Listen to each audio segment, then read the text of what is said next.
Welcome back to the only news show that's as unstable as a 2004 desktop running 2026 software. I am Aliva Chatterjee. If you are looking for hope, you are in the wrong tab. If you are looking for high definition chaos and cinematic existential dread, you have arrived. So let's take a look at the wreckage of the last few hours on 21st April 2026.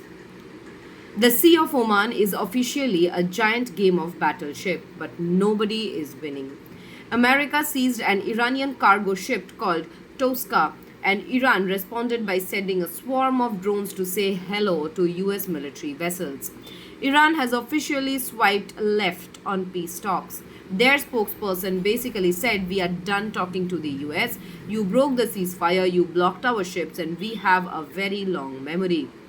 Meanwhile, the Indian Navy is out here playing traffic police, issuing advisories to avoid Ladakh Island unless you want a missile as a souvenir. 10 Indian ships have crossed the strait today. Braver than me, honestly. I don't even like crossing the street without a psychic reading. Then we have Japan, who just got rocked by a 7.4 magnitude earthquake. Tsunami waves of 80 centimeter have already hit northern ports. I know 80 centimeter sounds like a tall latte, but when it's the Pacific Ocean coming at your front door, it is a problem. Warnings for 3-meter waves are still active for Fukushima and Hokkaido. In 2026, Japan is basically playing a survivor horror game on extreme mode. Stay safe, guys. Then, in a shocking twist, the US government is about to start refunding billions of dollars in tariffs imposed by Donald Trump. The Supreme Court basically looked at his earlier emergency power rules and went, yeah, no, give the money back. This is expected to be the largest refund in US history. Can you imagine the paperwork? Somewhere a customs broker is drowning in a mountain of forms while Trump is likely standing with his legs open wide, pointing at the Supreme Court and screaming, out. Next, over in Nashik, the court has denied interim relief to Nida Khan, an accused in the TCS sexual abuse and conversion racket case. Her lawyer asked for protection and more time to write a response. The court gave her until April 27th. It's messy, it's dark, and it's a reminder that corporate culture in 2026 sometimes feels more like a medieval cult.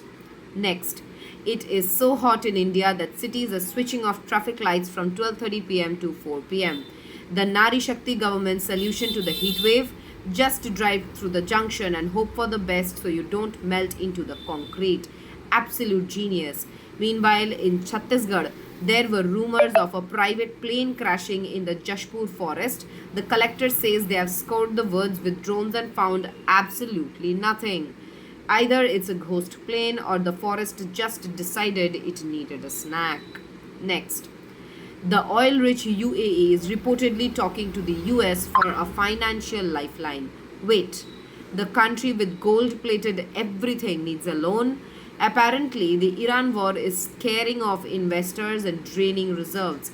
It's hard to maintain that global hub aesthetic when your neighbor is reverse engineering bunker busters. Even billionaires need a buy now, pay later plan sometimes. Next, BCCI is considering running two national team Indias simultaneously because one is not enough to handle our obsession. Expect to see kids like Vaibhav Suryavanshi and Priyansh Arya, who just destroyed Aiden Markram's soul in the IPL fast track. Odisha is getting India's first advanced 3D chip packaging unit, rupees 1943 crore for AI, 5G and 6G. We are building 3D chips while the rest of the world is struggling to pass a 2D women's quota bill. Priorities. Next, a French container ship just got targeted with warning shots in the Strait of Hormuz. Iran is basically telling everyone, if the US blockades us, we blockade everyone. On a lighter note, Artemis II commander Reid Wiseman shared a video of Earth shot on an iPhone through the spacecraft window. 8x zoom, baby. We can send an iPhone to the moon to film the Earth, but we can't get a signal in the basement in Kolkata. Make it make sense. Next, Chinese scientists have developed a microwave system that charges drones mid-air while moving. It's basically wireless charging for the military. Terrifying? Yes. Efficient? Also yes. Finally, NASA has turned off another instrument on Voyager 1 to save power. Launched in 1977, the poor thing is running on fumes. Voyager 1 is the ultimate I am tired boss meme of the solar system.